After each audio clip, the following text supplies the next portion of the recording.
termine avec le câble et la paire qui se maintient malgré les taux des guilds qui se retendent légèrement depuis l'annonce du budget britannique. Oui, alors elle s'est maintenue jusqu'à vendredi. Et comme l'eurodoll, on a la paire qui subit les mesures de restriction en Chine ce matin. On a eu une autre news aussi négative, qu'on peut considérer négative ce matin.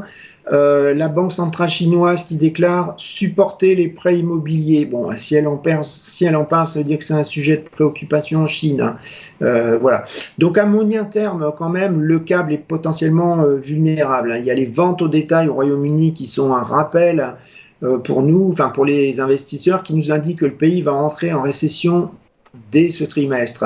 Et on voit que le marché, lui, il intègre encore 170 points de base de hausse de la part de la Banque d'Angleterre, ceci malgré le rapport de l'OBR, donc on en a parlé tout à l'heure, qui pense qu'un niveau de taux aussi élevé pourrait finir par envoyer l'inflation en territoire négatif.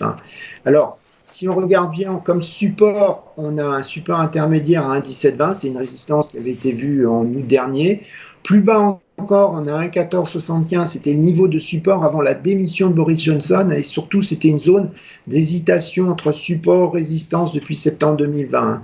Et voilà, et c'est aussi la droite supérieure d'un canal de tendance baissière sur laquelle la paire pourrait revenir buter. Côté résistance, on a 1,21, c'est un ancien support de mai 2020, et au-dessus, on aura la moyenne mobile de 100 jours qui est actuellement à 1,2220.